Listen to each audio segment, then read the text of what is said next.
Hi guys, ipakita ko lang yung aking papabrikit na tawag nito G-clam. So sa mga hindi pa na gaano nakakaalam nung mga sikreto sa mga support system. So ayan ang ginagawa ko. Tawag yan ay G-clam at iwi-welding ko lang yung nut dito sa pinabrikit ko na angle bar. Ayan, pinupull weld ko muna siya. Ayan, so ipupulwid ko na siya mga ka-Bob's Welding Tutorial. So ngayon na naman ako nagkaroon ng vlog uli sa tutorial. So yung vlog ko ngayon ay ipapakita ko lang yung aking gagawin na G-clam. Ayan, di mo na kailangan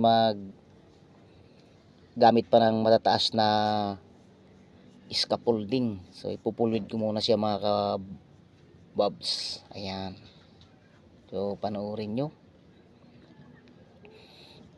At ayan na siya, na full weld ko na. Ayan. So yan ang finish niya. So ang gamit ko diyan na nut ay 3/8 na nut. So yan ay full thread. Ayan. So ganun lang ang magandang diskarte lalo na sa mga above ceiling na ginagawa.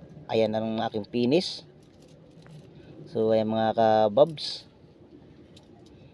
So isang welding tutorial pa rin yan mga ka-Bobs. O ayan, panoorin nyo. Ayan. Yan ang magandang diskarte sa mga support system. At ayan ay sasabit ko na siya sa Siperlin. So ayan ay naka-ladder lang ako.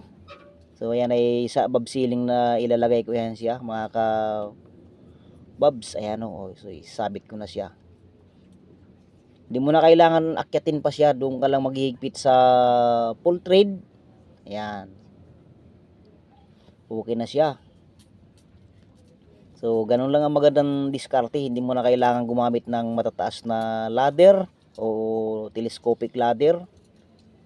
So ganun lang ang magandang technique. Ayan oh. Hindi mo na kailangan umakyat pa sa malapit sa zipper lane. Ayan oh. So yan, nakarang taon kasi na-vlog ko na yan, kaya lang hindi gaano napansin. So ayan ay makikita nyo.